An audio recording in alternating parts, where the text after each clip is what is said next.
Good evening, Yankees fans. You are here on Yankees The Ugly Truth with Ken. And our topic of discussion this evening is going to be the Hall of Fame. Most content creators are talking about off-season moves and what's going on with regard to the opt-outs, the qualifying offers, and whatnot. I figured that I would go for a change of venue, doing something different. So I hope everybody enjoys the stream. I want to thank everybody who has hopped on board. Going to go over some stuff up front, and then I will open the panel up for folks to come up and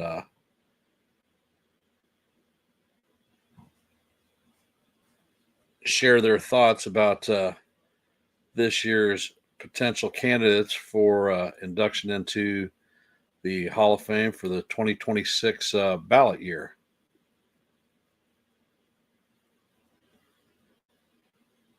And for those of you that are here, if you have not, please hit the like button, share the channel out, and if you are not a member of the Yankees The Ugly Truth family, please consider subscribing to one and the same. All right.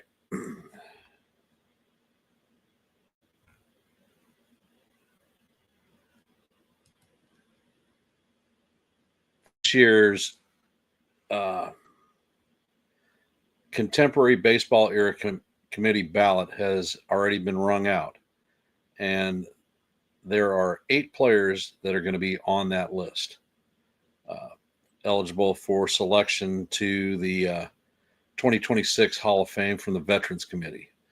Those players are Barry Bonds, Roger Clemens, Carlos Delgado, Jeff Kent, Don Mattingly, Dale Murphy, Gary Sheffield, and the late Fernando Valenzuela. All names that are on that list, I think, are definitely worthy of being inducted into the Hall of Fame. The Hall of Fame for the contemporary panel is going to consist of 16 members.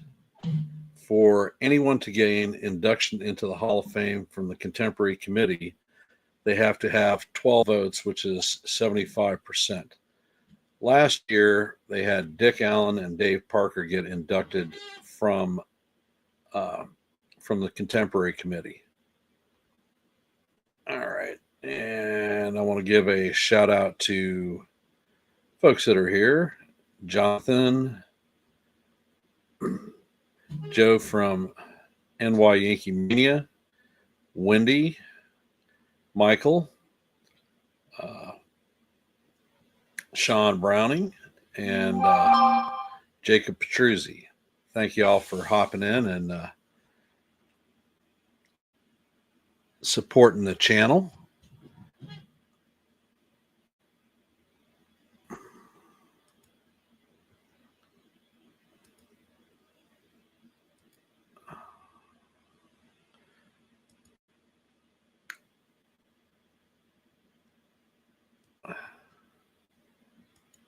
And I'm going to drop a link.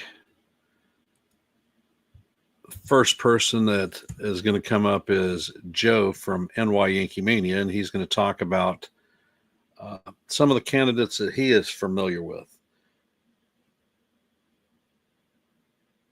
And hopefully Joe shows, and he's still here.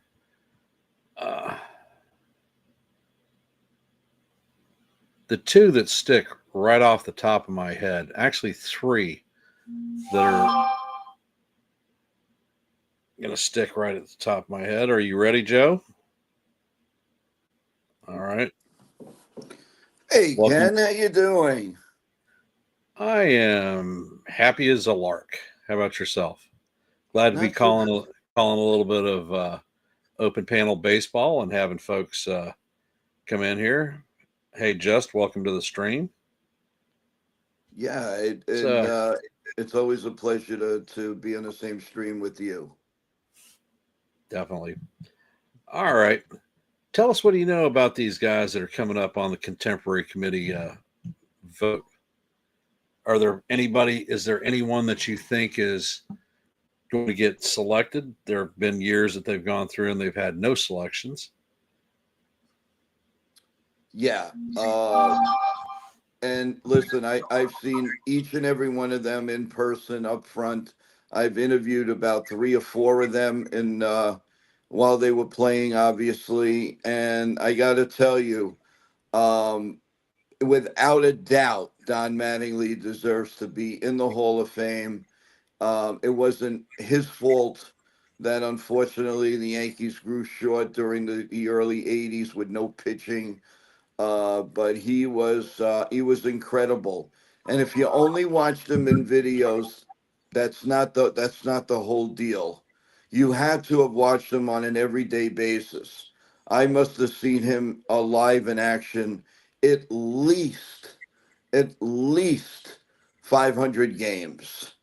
And this is in person. I was even at the stadium when he caught a pop up right in front of a little boy in the stands. And after he caught the pop up, he took a little popcorn from the boy, and the boy's expression is the best expression I think I've ever seen in a stadium in my life. It was hysterical.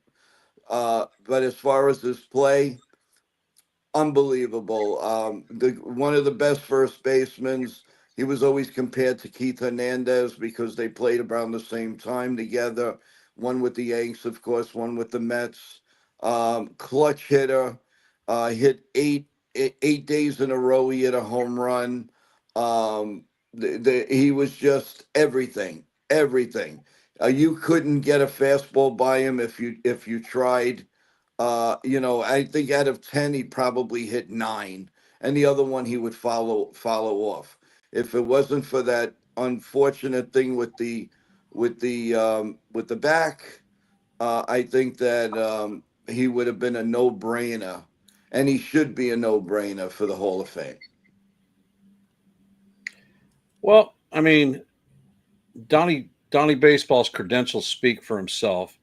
He was a lifetime, I believe, 307, 308 hitter. Uh, he had, I believe, 9 Gold Gloves. He was an MVP for the league. Uh, he had over 2,000 hits. I mean, uh, his career was shortened because of injury, and that's not the first player that has had a shortened career that made it into the Hall. Somebody like Sandy Koufax, for instance, he only played for 10 years. So I don't understand why Don Mattingly wasn't elected on the actual Baseball Writers Association ballot, but I'm glad to see that he is up for the contemporary Hall of Fame ballot. Jonathan? Yeah, I agree. I think Mangley should get in. I've always thought he was one of the best first basemen I remember seeing, and in all the years I remember him, I never remember him making an error. I could not. I think he was one of the best first basemen I ever saw. So with his glove, just like Ozzie Smith got in with his defense, he had. I think Ozzie Smith was a 260 hitter, but he had excellent defense. I think that should boost his Mangley's, and I think Mangley should have already been in the Hall of Fame. And I would say Thurman Munson should get another look.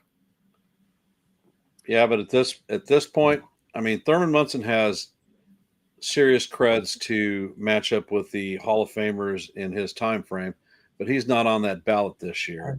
So if you compare Munson and Bench, I think I sent this to you in the chat. Yes, sir. If you compare the first 8 years of their career up until Thurman Munson died, it was Bench and another player. His number Munson numbers are very similar to Johnny Bench and that other player that was on that list, Carlton Fisk. Fisk is who you're talking about. Yes. So look, I understand they have made exceptions before, like Sandy Koufax had a shortened career. He got into the Hall of Fame. And there's been other players who had their careers cut short off, and they've been in the Hall of Fame. So I think Mangley should be in there. I mean, let's just put it this way. If Mangley played one more year and got the 96 ring on his finger, would he be in the Hall of Fame already? Well, I'll tell you what. In '95, when Don had his postseason appearance, he hit over 400.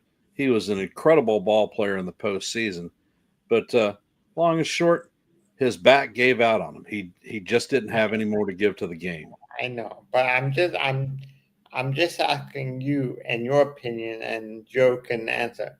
If he was on the 96 team and he retired after 96, would he be in the Hall of Fame with a ring?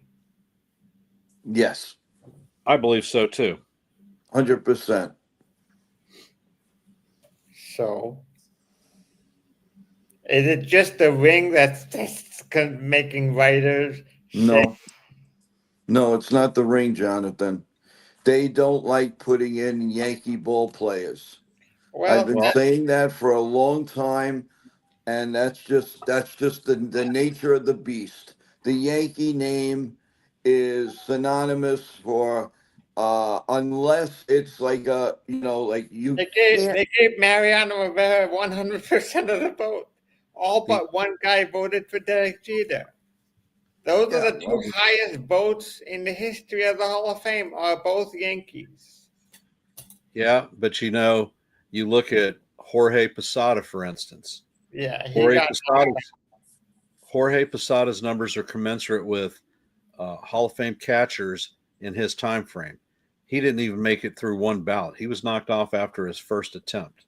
I think he also wasn't on a crowded field, but Jorge Posada was not popular. Mussina eventually got in, and he would have to his career with the Yankees. Well, part of the thing with the Hall of Fame selection, shout out to a few more people hopping in the stream. Real Bill, appreciate you being here, brother. Real Bill's in the hospital and is awaiting a procedure. So We love you, Real Bill. All prayers to him, because we were going to have Real Bill up on this panel if he wasn't in the hospital. My kid sister Nancy, appreciate you being here, sis. I mean,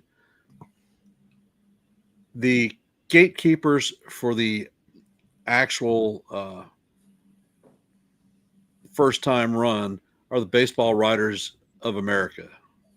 And there are players that did not have good rapport with the Writers Association.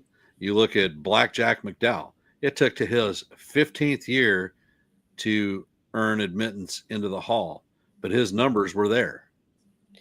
You know what player I think also made a better case for Don Mangley is the guy who recently got in, and he had all he had was a good longevity. His numbers were not great, not Hall of Fame numbers in my opinion. Oh, Harold Baines. Harold Baines. Harold Baines is the one she's talking about.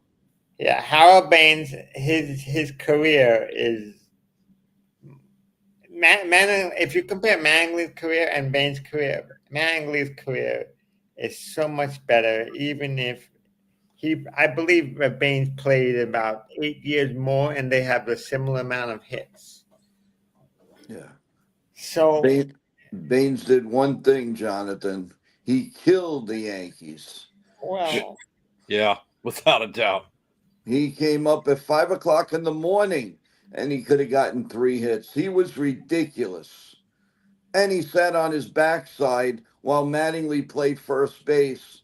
and was near right perfect.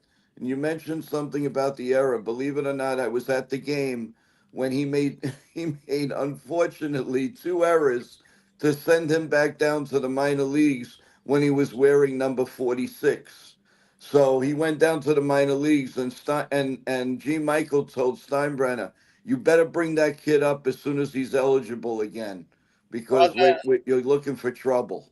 the one story that I know about Mangley involved Bobby Mercer, because they Yes, asked Bobby Mercer to retire and join the booth to yes, call up Don Mangley. yep. That's the one story that's the only story that I know of Mangley. That was a Something very that sad day in my life, because that Bobby Mercer has been, always will be, my number one idol. Well, I had the privilege of meeting him twice. Yep, yep. Guy was from phenomenal.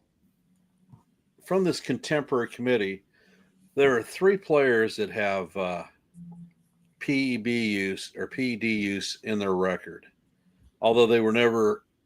2 of them were never officially popped on a piss test. That being Rocket and Bonds. The third one that's on the nomination block is Gary Sheffield. Well, And from my list, what I mentioned earlier, I think Clemens, Bonds, Mangley, Venezuela, and the possibility of Kent. I think those 5 names could be voted. Well, you might be right on that, but the problem is, I do not want Don Mattingly's name associated with those guys. It doesn't matter. It really doesn't matter if he's going with them or not. It matters that he's going in, because I think it's past time. He was Mangley should be in already. He should have been in already. He's already retired. And I was mentioning to someone earlier. I think Mangley, the Yankees should get back. Should call Mangley now that he's no longer with the Blue Jays, and try to help him. Try to help them with the bat, at least in spring training. Invite him to spring training and help the young player learn how to hit, learn how to take a walk. Everything we didn't see in the playoffs. Well, Ken, you might agree with this, but and Jonathan, you might also, but they may hire Mattingly with the intention of, Boone is in his last year of his contract. Mattingly will be like the batting coach or whatever, and then Mattingly is named manager for 220, if there is a 227. Well, there definitely will be a 227. The question is a 26. 26. I'm sorry. No, there will be a 26. It's the 27 that may not happen. it's next season. The 26 season is intact. It's the Yeah. 27.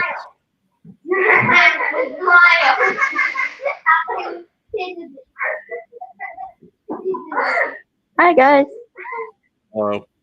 Hi, Wendy. Who do you guys think is gonna make it to the Hall of Fame? Or pick? I think I There are 5 missed some names. of it.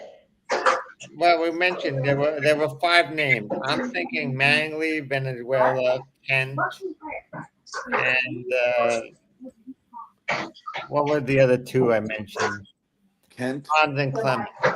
Oh, Bonds. If steroids is not a problem, if the writers pass the steroids, Yeah, that's what I thought too. but I think those 5 players are the most likely to make the. Hmm. I mean, It'll be interesting. if you look at the composite of Bonds' career, 762 home runs, 7-time MVP. His WAR ranked 4th amongst all baseball players all time. if he didn't have allegations of PEB use, he would have been in the Hall of Fame, first ballot most likely. And the interesting thing with regard to Bonds is when the testing began, he showed up on that pre-list before rules were in place for PED use. And he never popped on a piss test. He did what, 10 seasons on the standard Hall of Fame ballot and was not elected. I think what he got up to 56%. Mm-hmm. I don't remember. But Yes. here's another question with all this. Do you think Pete Rose could ever be voted in? Pete Yes. Rose will be up on the ballot for 2027. Mm-hmm. Next year? Yes. After, yeah. 2 more seasons have to. Yeah, he's getting it. And I mean, if you look at Roger Clemens' resume, 354 wins, 7 Cy Youngs. He was a pitcher that won the MVP, unheard of. He had over 4,000 strikeouts. I was at had a game where he pitched a 4,000 strikeout, and that was the 300th win game. Is that against the Cardinals? Cardinals, I think. I think Yeah, it was I in was- 2003. I was at that game. It was a Friday night, a rainy night. Yes. But, long and short, there are PED users that are in the Hall now. David Ortiz was guilty of PED use, and he was a first ballot Hall of Famer. Mike Piazza is a PED user. He is a Hall of Famer. There is a double standard here, and it's because Clemens and Bonds used to poke the media in the eye. Do you really believe Mike Piazza did it? I do. Really?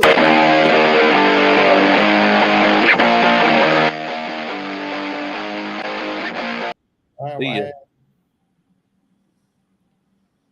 You're getting trolls already? Yep. I'm so beloved, I get trolls even in open panels just hanging out talking baseball, not even Jeez. play-by-plays.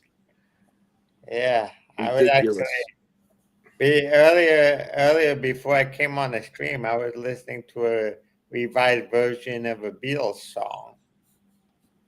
Oh, wow. I will tell you, Fernando Valenzuela, interesting pitcher, screwball pitcher, Mhm. used to look up in the sky when he threw the ball. Yep. He is the only baseball player in history to come in and win Rookie of the Year and Cy Young in the same season. Yeah, but here's the deal. The problem I have with Valenzuela, and rest in peace. I don't know if because he just played too long, but after those couple of years, Ken, you have to admit he was very ordinary, very hittable, and I think that's what killed him. Because not killed him literally, I mean for the Hall of Fame, because he was with the Orioles. I mean, he was just terrible. I mean, an 80-year-old guy could have gotten up there and gotten a hit. He had a couple of incredible years, and that was it. He had 6 solid seasons where he was Well, very. No, I'm telling you, I went through the numbers. He's got six seasons on his record that are plus seasons. After he left the Dodgers is when it all went down. okay, all right, I'll give him that much. But he was awful away from Dodger Stadium. But atypically, when they talk about longevity and impact thing, they look at 10 years. That's why Valenzuela isn't in the Hall of Fame now, Right. Off of the original ballot. Another former Yankee that's on the ballot is Gary Sheffield.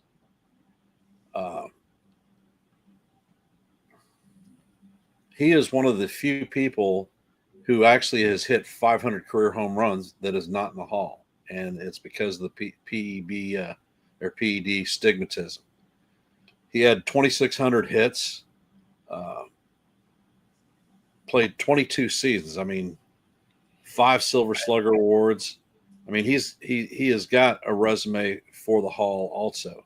But here's another question. I know this has been a thing of the past, but in your opinion, do you think 500 home runs is an automatic ticket to the Hall of Fame? It used to be. I It know used to be without I know it used to PEDs. be. I'm asking if you think it should. It should. Your personal opinion, not what everybody else thinks.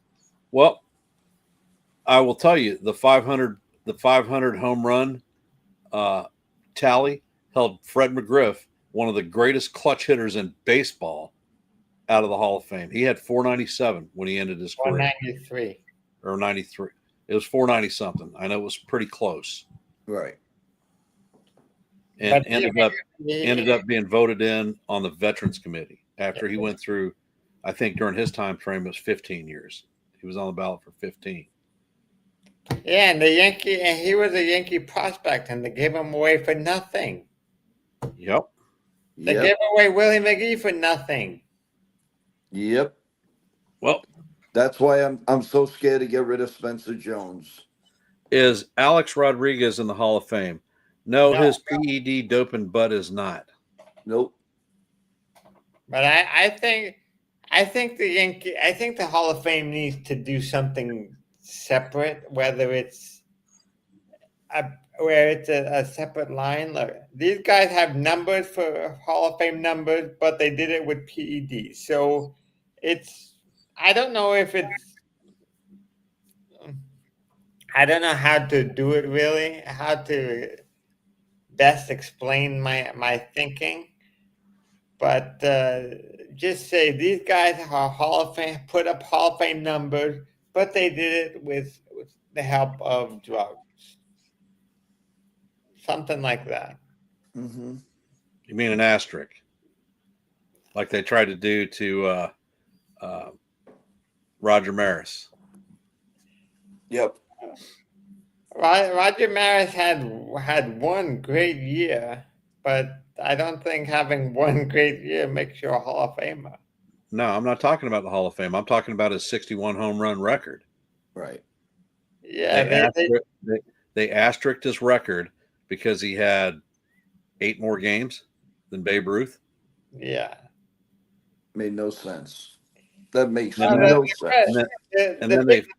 The big then question I would have for the commissioner at the time, if you didn't want this record to be broken, why did you add an extra 8 games to the season to give give players an opportunity to break it? I think if Mantle had a fully healthy season in 1961, he probably would have broken it also. Yep. I mean, Mickey Mantle was playing on one leg for like 5 years. He put playing in one leg for 15 years. Yep. No, I agree. After he blew his knee out in the World Series. And in his rookie year, he was 18. He played 18 season with that problem. Today, if he had that same problem, he would have gotten that fixed in the offseason, and he probably would have had 700 home runs. He would. I think Mickey Mantle is a broken Babe Ruth record. Mickey Mantle was his own worst advocate. He did not take care of his body. He drank like a freaking sib, and he shortened his career by 5 to 6 years by himself. Yes, and also Mickey Mantle's biggest problem was probably Billy Martin. And along with himself and the drinking. But I think being with Billy Martin only encouraged him to do bad habits like drinking. And unfortunately, he died young because of his drinking. But he was also drinking, guys, because he thought his grandfather died at 39, his father died at 39, and he thought he was going to die at 39 years Well, they old. died because of their profession, not because of anything. Because they were working in mines, and they were Right. Well, breathing. you try to convince Mickey Mantle of that, Jonathan. I mean, he had it in mind. He said it in major interviews. Well, I if I was alive in 1955 and I showed him the science behind what happened in the mines, maybe he would have taken care of himself. You know what he Yep. would have said? I'm going to live my life the way I'm going to live my life. And he'd have kept on doing what he did. right. I know. People that drink and are alcoholics, that's what happens. Denial to the end. Yes. All right. But away from Mickey Mantle. He also regretted it at the end of his life in the last couple of interviews that he did. Well, everybody has regrets at the end of their life. I agree. One of the people that I'd like to bring up that's on the contemporary committee for review is Dale Murphy. Dale Murphy, in my opinion, he was a back-to-back MVP winner. He was a catcher. He won a boatload of gold gloves behind the dish. Five or six, I think. He was a 7-time All-Star, and one of the cleanest. Huh? He was Oh, like yeah. Langley, similar to Dan Langley. Problem with him is his career was shortened, partially due to his positional play. Life as a catcher is not the best position for longevity in the majors. Plus, back then, people used to barrel the hell out of you. There weren't no rules protecting catchers. Back then, being a catcher was the same as being a linebacker. Exactly. But his numbers, I mean, he played for a few teams, but my notability is on him because I saw him in Atlanta Fulton County Stadium was with the Braves. Great player, great gentleman in the sport, and beloved figure. Yeah. No, I And agree. let's see. Real Bill comment. One of those old guys like us. Dale was clean, an awesome ambassador, and played for a team that was horribly hurt. Horribly hurt his numbers, without a doubt. So, Bill, if you're on this panel, would you say that Dale deserves to be a Hall of Famer? Why didn't Bill? Can you get on the panel? He's in the hospital. Oh, he's in the hospital. Yeah, I'm sorry.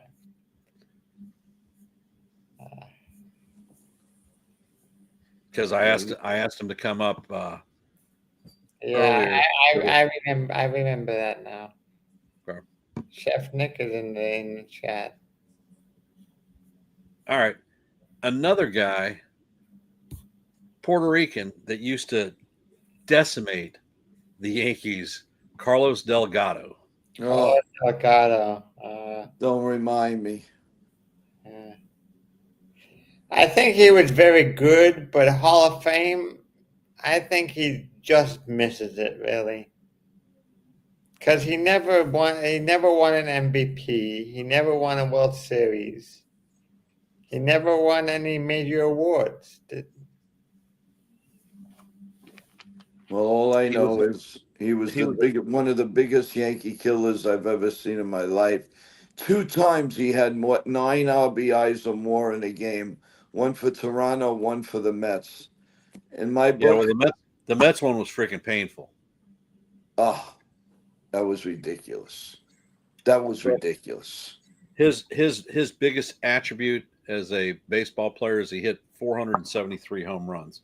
He was only an All-Star 2 times, and he had a WAR of 44, which is it's good, but it's not great. I don't think he makes it. I think Bernie Williams has a better chance of making it over Delgado. Yeah. All right. And another one we're going to talk about is Jeff Kent. I would say yes. Kent was a 5-time All-Star. He had 2,400 hits, 377 home runs, and a OPS plus of 123. He had 17,000 innings at second base. Why do you think he he isn't in the Hall already. I mean, his offensive credentials for a second baseman are well beyond a lot that are already in the Hall. I'm gonna look at his numbers again. Well, one of the things that I know of is he wasn't really a media friendly, and he wasn't the greatest second baseman by all means. And that's one of the reasons why the Mets got rid of him. He never won a Gold Glove. He only won one MVP. He had a career batting average of 290, which is not bad. Which is No. excellent. Especially you compare him to second basemen of his time that are already in the Hall. Yeah. He's only a 5-time All-Star. Yeah. So I don't know. He should definitely be in the Giant. Yeah, he probably is. I think he is. He should definitely be in the Giant Hall of Fame. That's for sure. Well, Oh, the yeah. Giants, yeah. I mean, he never won a World Series. Yeah. His numbers don't. The problem is his numbers. When you look at them, they don't really spit out at you. He had 2,461 hits, 377 home runs, 1518 RBIs.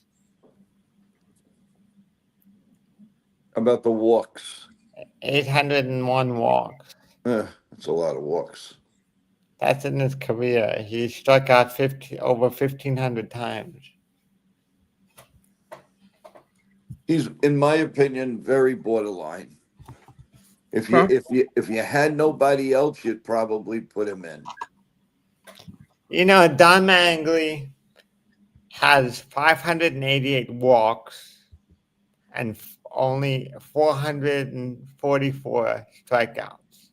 So he walked more than he struck out. Don Mattingly never struck out more than 43 times in a season. He was just phenomenal. I mean, if you look at Kent's offensive numbers compared to second basemen of his era that are in the Hall, he's up there. He's actually better than a lot of them that are there. And that's why I was curious what everyone thought about him being held out of the Hall of Fame. I know that because the Baseball Writers Association holds the key to baseball immortality, they have put the lockdown on a lot of players who are not media savvy folks. Yeah. No, I What agree. are you talking about? I have no clue about anything. What are you talking about? I'm reading off the numbers Who's saying that? in the chat. JMW2323. I don't know what you mean by Well, that. I'm just reading from the numbers that are online. Well, Specific? JMW, what is your actual Beef. Oh, all right. My moderator, Real Bill, put the boot in his ass. So he's not here. Yeah, I'm You know, I don't understand, Ken. If you don't have anything good to say, we're up here. We've seen these players. We know, we have an idea. If you don't have anything good to say about the people, the show, do us a favor, stay away. I mean, it's so Just ridiculous. Thank you, Real Bill. opinion. Thank you, Real Bill. We really we love you and we really appreciate you, because this is, I mean, it's ridiculous. I don't see anything wrong of anything any one of us said. And none of us deserve anything like that. Enough already, guys. Do we respect each other? Well, as I said, Mattingly, his numbers. I mean, he was probably one of the best defensive first basemen I ever remember seeing. Well, His keep in mind, 1986 season was a season that is almost from the 1950s. Yes. Yes. Same You with got- same with the 1980. Same with the 1986, and for that matter, 1984. But I don't know who was MVP in 19. Oh, that was Roger Clemens. Clemens. Right. Yeah, because Well, the bottom line is Don Mattingly, out of all of them, unfortunately, he didn't get into a World Series. He was unbelievable the year that he was in the playoffs. And if the Yankees would have won that series, which they should have won that series, God knows what he would have done in the next series and in the World Series. God Well, only you know, knows. you if know, Buck Showalter ulti- knew what he had in Mariano Rivera, they probably would have won. Yeah, because Wetland couldn't get out of Seattle Mariner to save his life. well, I mean, honestly, if you look at the myriad of Don Mattingly's career, the Yankees should have won the '94 World Series Yeah. Yep. if we would not have been shot in the butt because of the strike, which we're going to see in 2007 most likely. And He would have gotten his World Series ring. And 94 not only killed Don Mattingly's World Series chance, it also killed the Montreal Expos. Yes. Because Yeah, but not they, only that, Ken, they would have won in '95. They could have won in 95. they could have won. They should have won in '94. Carrying on the tails of that, I think that they would have won in '95 Yeah. and kept the progression going. Here's what I think that would have happened if they played a full 94 season. My guess is they call up Derek Jeter in 94. Derek Jeter shows you what he has. He played a full season in 95, helps the Yankees win and go to the World Series. 94, the strike short in 94 killed basically almost a full season of Derek Jeter to start of his career. Well, Derek Jeter came up 5 times in '95.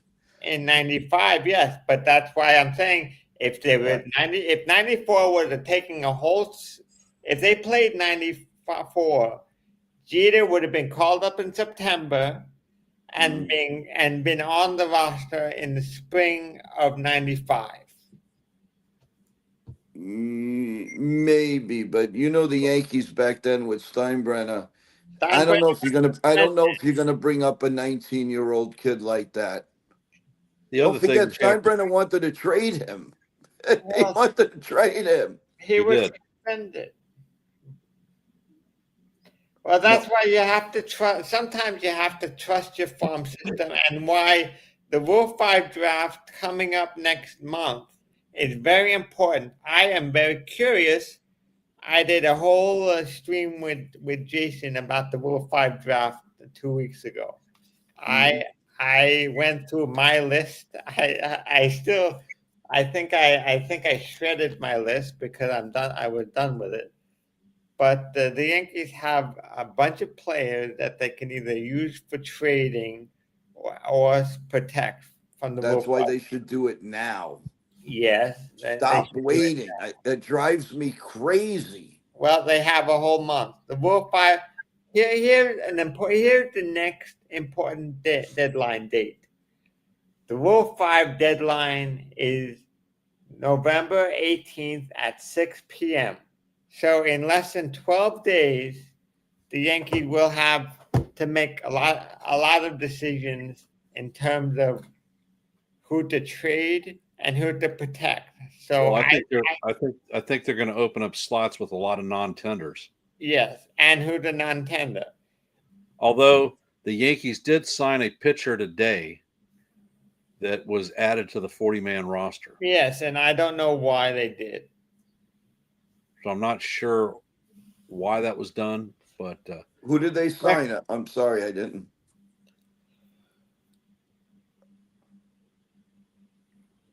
I don't remember off the top of my head. I know I read it, and I read that he was added to the 40-man.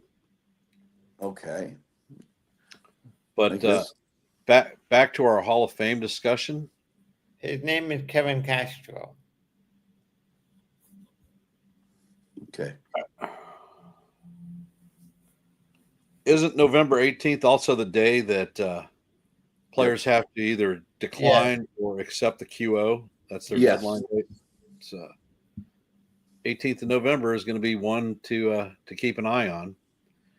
All right, for this incoming class of on the Baseball Writers Association ticket is going to be Chase Utley. Where the hell is the list at? Ryan Braun. I'm just going to call out the major ones: Shin-Soo Choo, Eric Davis, Alex Gordon, Cole Hamels, Matt Kemp, Nick Markakis, Hunter Pence, Rick Porcello. And those are the ones that I think have eventually a chance of making it, but I don't believe that any of those guys. I don't think any of those guys are Hall of Famers. 0. The one that I might think has the potential of being a Hall of Famer is Cole Hamels. What did he do? He has one World Series. I don't think he has any Cy Youngs. He was a good all-star pitcher, but not Hall of Famer. Let's see. 15 seasons, 59 WAR, 2,500 strikeouts. He has a no-hitter. He was the NLCS and World Series MVP in 2008. Has a lower ERA than Hall of Famer Tom Glavine. No Cy Youngs. Never. The highest he ever finished was 5th in Cy Young voting. Only 4 All-Stars. No. He's the closest, but he's not ready to get in. It's going to be. Yeah. He's not a Hall of Famer. Yeah. None of them are. They're If good a players. guy like Cole Hamels get in the Hall of Fame, then they basically lowered the bar to get into the Hall of Fame. Yep. Just like they did with Baines. I agree. So this year's initiate class, they're not really, I think, a first ballot Hall of Famer there. Although I suspect that Carlos Beltran will be inducted into the Hall. I think Beltran, yes. I He think He had 70% of the vote last year, 277 votes himself. The Hall of Fame balloting was 394 folks, so he was 19 votes short of the Hall of Fame. And Andrew Jones had 66%.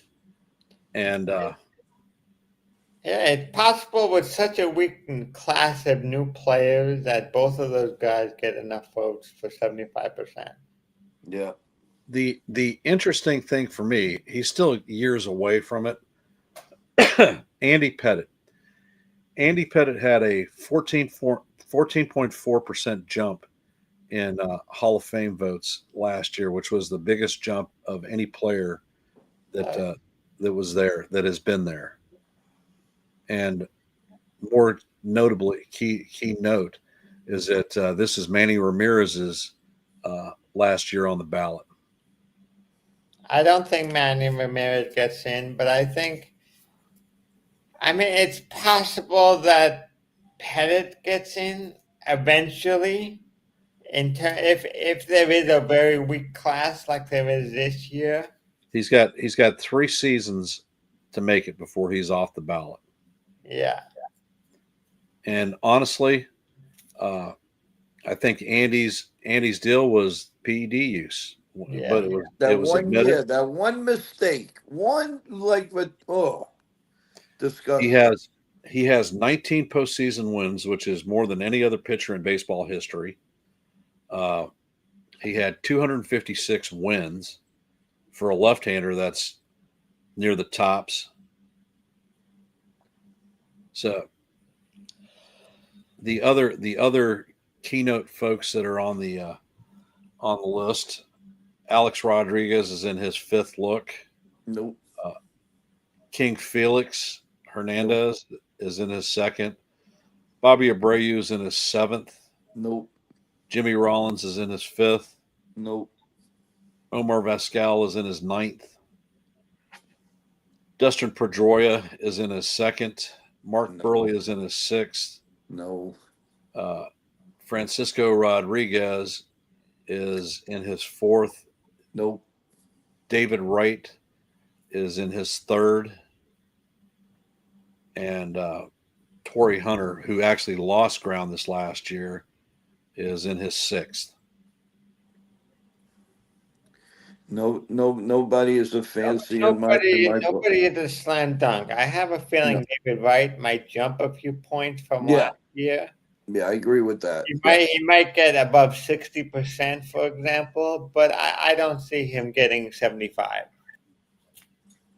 Yeah, I definitely don't either. 100%. I got to drop off, but I really appreciate being invited to the show, Jonathan. It was nice seeing you. I got one last one to hope ask you. I got one last one to ask you about. It's just a couple secs. The Fortsy Frick Award for broadcasters.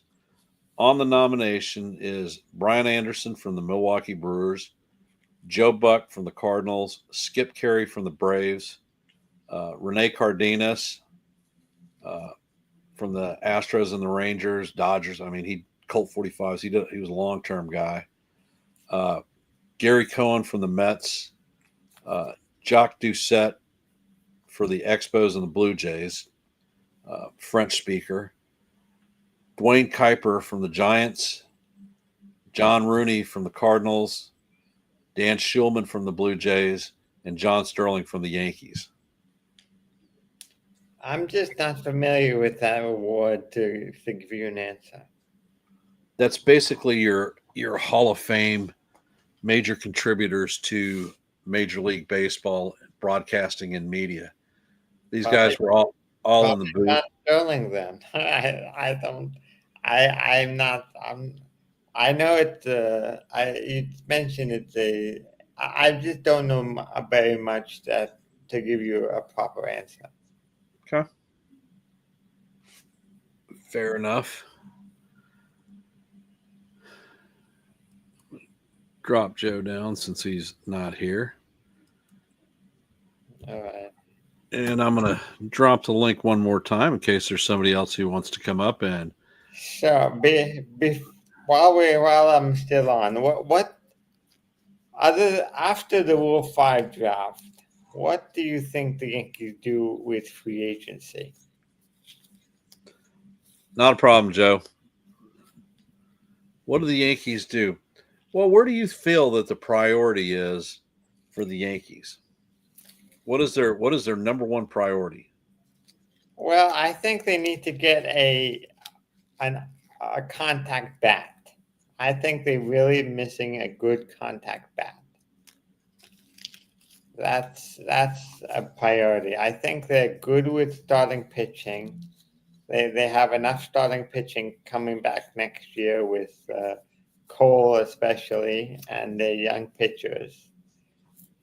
And they already got their third baseman in McMahon. So I think they just need another contact bat.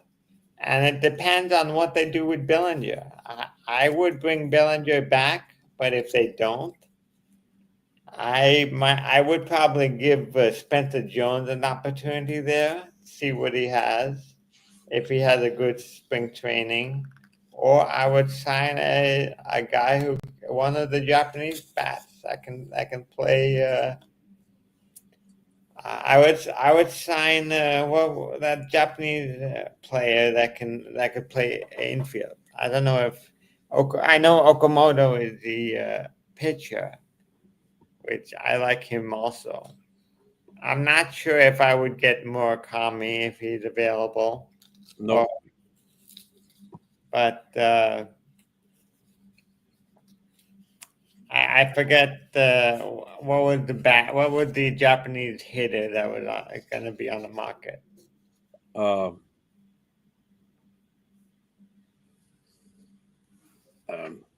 know the name. It's not coming to me off the top of my head. Is it Imai? No, Amai is the pitcher. Imai is another guy I would look at, but Well, for me, if you're asking me personally, the first place that I look to fortify is the bullpen. yeah, For us to go deep into the season and postseason, our bullpen hasn't held up through excessive use. You're looking at Weaver and Williams as free agents now, so that's 2 slots. You're looking at Efros is most likely going to be a non-tender. I think Mark Leiter is a potential candidate for non-tender. You're looking at walking already away from Lasagna. They already Loizaga is gone. yeah they already popped his contract or his option. The team hasn't picked it up, so he's gone. So right now you're looking at 3 bullpen arms right off the bat. Do you try to get Imanaga? Imanaga. He has his first year out, he was very good. He spent almost half the season last year injured. Yeah, So, and the Cubs opted out of him because his option was a 2-year deal. And I personally think that they wanted to free money up on trying to retain Tucker, who I think they will retain him. yeah, they're gonna go. I think Tucker gets over 500 million. 500 million? Yes. Wow. Well, right now the projective analytics have him making an AAV of 42.5 mil a season. A lot of Yankee fans have subscribed that we should bring Tucker on. Mm. His bat is slightly better than Bellinger's. However, his defensive capability and versatility doesn't exist. It's not. It doesn't compare to Bellinger.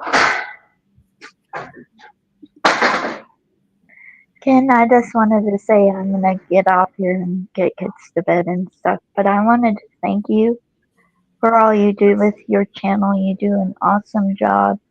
I don't know how you did all those games, but you're awesome. Thank you. It's what I do. I know. I'm doing the same thing with mine, so anyhow, thank you, and you guys have a good night. Thank you, Wendy. You're welcome. Anytime. Mm-hmm.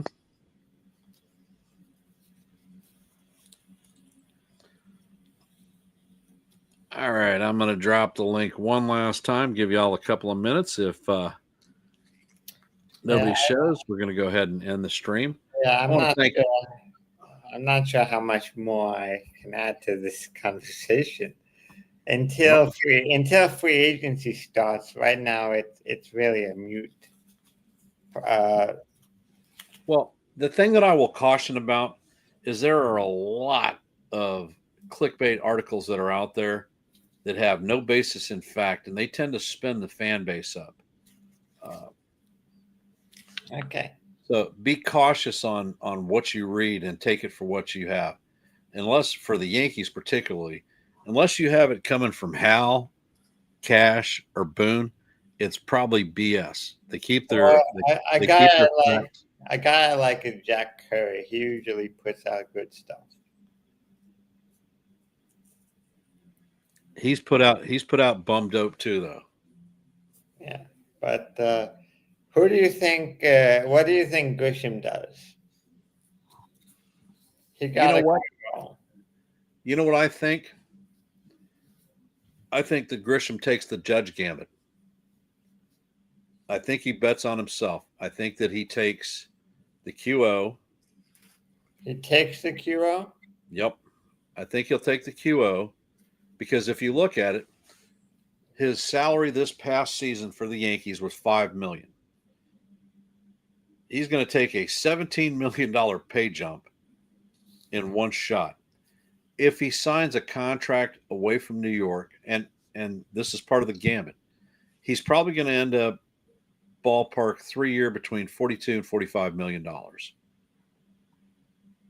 If he stays in New York, which is a place that is hitter friendly for his swing, his compact swing, you know that his defense is elite.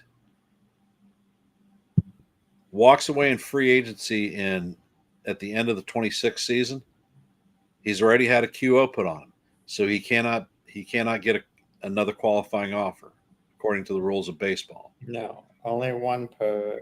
That's right. So he has no QO tag on him, elite defense, 2 proven seasons of consistent batting.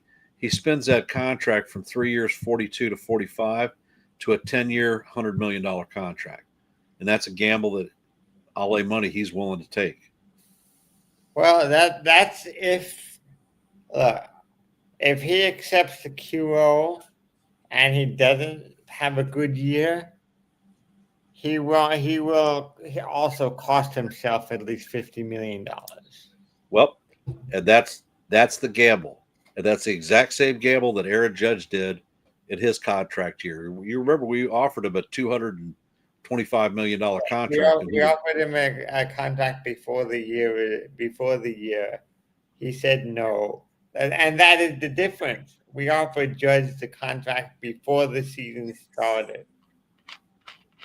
Right. And what did Judge do? He bet on himself, and he won huge. He hit 50 home runs plus that year, and he got a $300 million contract. Yes, he did. So if Grisham is willing to gamble on himself, there were risks for Grisham, and there were rewards for Grisham. The risk is if he accepts it and he doesn't have a good season, then next year no one will sign him for the money that he can get this year in free agency. If he had a good season, he can get a $100 million contract next year.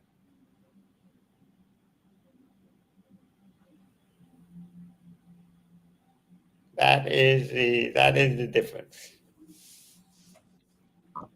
Because I'm guessing there is a team out there that might want to get, maybe if they need an outfielder, they may give him a 5-year, $125 million. Hi, how are you guys? A 5-year, $120 million. What are your guys' thoughts on getting that Japanese power hitter? Morikawa. You're talking about Murakami? Yeah. Not truly in favor of it because 2 reasons. He is a corner infielder, plays first and third. He's serviceable at first and barely adequate at third. I don't think that Japanese home run hitters interpret well in the major leagues.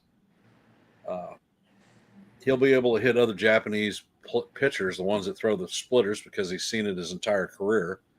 And Murakami was injured part of this season. His numbers are all right, but he has a high strikeout rate. And for the Yankees, that is the exact polar opposite of what we need. We don't need more home run hitters. We need contact hitters. I am much more in favor of the Japanese contact hitter that's going to be on the market. That's what I'm wondering. Why is it that it seems that both the power hitters from Korea and the power hitters from Japan don't seem to translate that well to Major League Baseball? Why is that? Because The ball is bigger in Japan, and it's just a different. It's just pitchers play with a pitchers throw harder in the major leagues. Asian pitchers, you guys feel pitch to contact rather than to power. yes, Which is the oddest thing to me that we say that, and both Yamamoto and Otani are power pitchers. and Otani is on his second Tommy John surgery. And if you look at the composite of Japanese pitchers, damn near every Japanese pitcher that has come to America has suffered a major injury his first season out, including Yamamoto, who spent almost first half of his career with the Dodgers on the IL. This year it was Sasaki, Senga.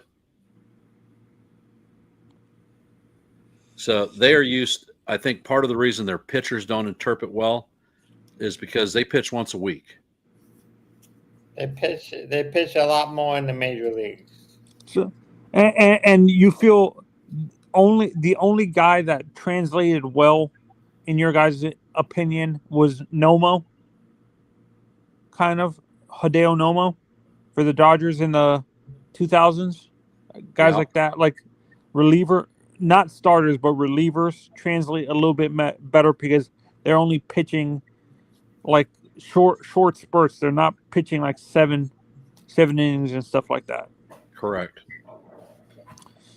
Yeah, no, and that to me, this is where I feel the United States needs to start developing more young talent, like, so we're not having to rely on the international market a lot. It feels like we're far behind. That's never going to happen. The international market is part of the game. Baseball is never going to go away from the international market. Oh, no, I'm not saying go away. It feels like the United States has fell behind in developing like superstar talent. That's not true, because the market. First of all, the market, in terms of the Dominican players and the Venezuelan players, they get signed at 16 years old, and the Japanese and Asian players usually sign after the age of 25. Yeah, and this is where I feel eventually. I think Manfred said it recently that he might switch to permanently an international draft and taking away the posting system and the international free agency for these young kids, because like a lot of college and high school kids complain that these kids are getting paid way more than them outside of, like, these kids have to deal with a slot value when the international kids don't. Well, the thing that you're looking at with international players is the ones that are coming over in the posting era are all professionals within their country. When you're looking at high school students, How about Latin American players? They're the same. They're still professionals. they're signed to contracts. They're playing, like the Yankees have a facility in the Dominican Republic that is school and baseball. No, that's why I'm wondering. Do you guys think an international draft can work with that, with the schools? I think the one, maybe the one equalizer in baseball is the international market, and that's why there should not be a draft, because it penalizes teams who have good years and always pick at the bottom of the draft. No, I disagree with that. Like, to me, it You actually, disagree with that? yeah, no, for me, I feel it creates more parity because the teams who can't afford to compete at the top of the market with the free agency and international free agency, have the draft and stuff Well, like that. you remember, every owner is a billionaire. They all can compete if they want to. They have to choose to compete. And No, I'm talking about. I'm basing it on the markets that these teams play in, like the okay, Marlins, Rays. let's look at the Arizona Diamondbacks. The Arizona Diamondbacks are a small market team with a $68 million salary. In 2023, they made it to the World Series. In 2024, that same team had more wins and were knocked out in the tiebreakers to go into the postseason. This past year, they invested 223 million in bringing in Corbin Burns. They have competed in bringing in big money contracts, and they've used the compensatory, the balance tax that teams like the Yankees, the Dodgers, the Red Sox are paying out. There are other small market teams such as the Pirates, the Marlins that you mentioned earlier, The Chiefs, the Kansas City Royals, and the the Rays. Royals who do not spend that money. As a matter of fact, they've had players' union grievances against the A's, the Marlins, and the Pirates because their salary is subnominal.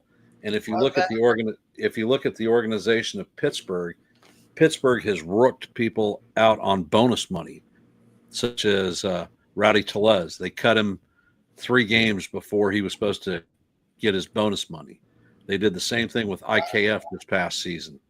and that is one reason why I'm in favor of a salary floor instead of a salary cap. You cannot. These small market teams are playing around with the system just to get out of an extra $1 million instead of investing their team in improving their team. Yeah, for me, and I've said this, I'm a Marlins fan, and I'm a Yankees and Marlins fan. So I've seen both teams win a World Series in my lifetime. But what hurts the Marlins is the owners, to me, that buy the Marlins don't understand the sports market down here. Like Well, like the Marlins had Derek Jeter on the team, and the owner, as a minority owner, and the majority owner never wanted to listen to Derek Jeter, and he was basically got so frustrated that he forfeited his ownership. oh no, but what I'm saying is, look, I'm gonna use the Heat. I'm a Heat fan too. Like, when you look at the owner for the Heat, he grew up in the sports market. He's from the Miami area. He grew up as a Miami sports fan. It seems like the owners that buy the Marlins don't understand how to deal with the sports fans down here. Like, because Personally, I think that the Marlins are a disgrace. They have built championship teams and won World Series, and then the year following that, they have sold everybody lock, stock, and barrel. yeah, I the think cheap rips cheap owners. the Yeah, fans off. I don't think that, and that's the reason why I think there should be a salary floor, because you shouldn't be a team that wins the World Series and the next year after winning the World Series you break it all down and you become a team that's not even a playoff contender. That should not happen. And Yeah, the no, and I feel salary floor. yeah, no, and for me, I think a guy like, I can't understand why they traded guys like Beckett and what's his name, the guy who ended up going to Detroit, Miguel Cabrera, Cabrera. Miguel Cabrera. And Yeah, yeah, no, because let's be honest, a team like that in general can't afford to have, like, look at what happened with Stanton and Yelich. Those contracts backfired on us. We're still paying those contracts. So Well, So they didn't have to give Stanton that contract. They could have given him a smaller contract, or just let him walk in free agency. yeah, it's extremes either way. Either they're too cheap and trade their young talent, or they overpay for a young talent to stay there. It's like, Well, if you look at one of the pitchers that the Marlins had last year until they traded him, Luzardo. Mhm. Fantastic pitcher, and look what he did for the Phillies. He was certainly a player that they could have retained, but he was coming up on big contract time. So what did they do? They moved him. for younger talent that's cheaper, and that's I think this is what's going to happen with Cabrera this offseason. We're trading Cabrera and Alcantara. Would you guys trade for Sandy Nope. No, or Edward Cabrera? no. He would be a debatable target for me, but Alcantara definitely not. Both of Why? their injury histories What? are too much of a problem, and the Yankees have young pitchers coming up that are better. That have the Yankees. Remember something. The Yankees also want to control the salary. The only way for a team to control the salary is to develop young players. The Yankees have players like Chase Hampton and a bunch of others. If you want to reduce your salary, you have to build with Well, you have Ben Hess, you have Ben Chase Hess, Hampton, Chase you have Hampton, LaGrange, you have Lagrange, you have Cruz, you have Luhani. Cam And Cam Schlittler. Schlittler. So Well, they don't need to So trade. there's one plenty of position the young Yankees pitching do- talent. Go The ahead, Don. Yankees do not need pitchers. They need contact bats. Well, they need bullpen help. Bullpen. Oh no! What I would Some of those players can be in the bullpen. do you like any of the bullpen guys from the Marlins, like a Fulcher? I'm Or- not trading with the Marlins again. The Marlins also owe the Yankees next year $10 million. Yep, because y'all are paying. The Marlins are paying $10 million on Stanton's contract next year, the year after that, and the year after that. So it's $30 million deal. But you guys said you need bullpen help. Wouldn't a Fulcher or a Declan Cronin are very cheap? Well, it also depends what we give up for them. I mean, we made the trade with y'all that sent you y'all the Marlins their catcher. Augustine Ramirez. Yep. I think that was a Stanton trade, wasn't it? Or was that the? That was last year. That was last year. That was the Josh Chisholm trade. Yep. Do you guys like Josh? Like, do Yankees fans actually like Josh? Like, the Yankees fans, or do they actually don't like his attitude and want him out? I honestly think I would love if Jazz could walk more and feel a little better. If he did, and he didn't, if he struck out less, I would like him more. But do you like his person? Like, a lot of Yankees fans don't like it. They feel he's very. How am I gonna say this? Like they feel he's like a cancer. Some Yankees fans feel he's a cancer in the locker room. Well, stuff me personally, I think he gets along with the other players fine. He acts childish upon occasions where he's gotten himself thrown out of games ridiculously, arguing balls and strikes. I don't like his hitting approach. He is a speed guy. I mean, he played center field for the Marlins. He's got range. He's a very athletic ball player, but he doesn't utilize the talent. He hit 6 home runs in the first 12 games with the Yankees, and all of a sudden he's a damn power hitter, swinging for the fence all the time, and an exorbitant amount of And I also didn't like that the Yankees Right, didn't use his speed as much. I don't know why every time he's on first base, he's not trying to steal second and making the pitch. Yeah, you know who he kind of reminds me of? He reminds me of your second baseman with Derek Jeter next to Derek. Ariano, No, Cano. Cano. Oh, after Cano? Like, who's the guy? Soriano? Gleyber Torres. Yeah, kind of like Glaber with more speed. Glaber with more. Well, Glaber was a better hitter. Yeah, I agree with you. It seems like Jazz doesn't know, like, he doesn't tap into his talent consistently for some reason. Do you think it's the immaturity, Ken, like you said? That's why he's not tapping into the talent, or is coaching? To me, it appears that Jazz is more about Jazz's ego than he is about the team. And that's another problem. And that's my biggest problem with regard to Jazz. Yeah. Yeah. And this is where I felt Jazz was traded to the wrong place. He's not a Yankee type player. He's not a Yankee type player, to be honest.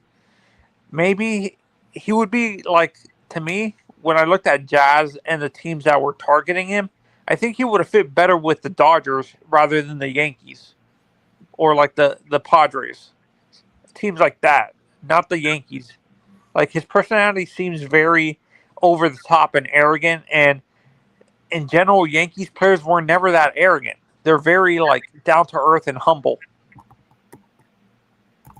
Well, it's the organization. You think it's like Hal Steinbrenner and Cashman? Well, I mean, hell, until last year, the Yankees did not allow facial hair. Haircuts were reasonable. It's tradition in the way the Yankees have operated since George Steinbrenner first bought the team. What was the point of that? Like, well, me personally, I think it's because Devin Williams was whining about having to shave his beard. oh no, I'm saying what was the point of that tradition? Shaving the professionalism. Yeah, but if that's part of the player's personality, don't you think you're basically making him to a robot by doing that too? Well, you know what? When players come to New York, it's not a secret. At least in the past, it wasn't. If they didn't want to get their hair cut and be clean shaven, they didn't have to sign a contract. Well, that policy is over now. Now you can have a clean shaved beard with a clean cut haircut. The hair still stands, but the beard is a little bit more flexible. Real makes a good point, actually. Ken, the last comment. Let's see. I'll bring it up. All right, Bill, what do you got to say? If Hal will take a couple of partners, they could spread the tax costs between themselves. Well, they do. He does have a Japanese partner. I just wish that his Japanese partner can get a Japanese player here. Thanks for having me on, guys. Have a good night. Yep, appreciate you coming up, Anthony. Yeah, I might head out myself. I've already been with you for almost an hour and a half. So, before we log off, I want to thank everybody for taking time, spending it here on Yankees: The Ugly Truth. I appreciate y'all's support. Before I shut the stream down, and I want to thank Jonathan and Joe and Anthony for hopping up, and Wendy. I want to thank all the guys that hopped up and you guys for participating. If you could, and if you haven't, please hit the like button, share the channel out, and if you're not a member of the Yankees: The Ugly Truth family, please consider subscribing. I dropped my first short earlier this week. If you haven't checked that out, No, I haven't. take the opportunity to take a look. I've got a couple more planned. I think I'm going to drop another short tomorrow. So I will end in my traditional fashion with "Let's go Yankees," and we'll see you in the funny papers. Have a great night.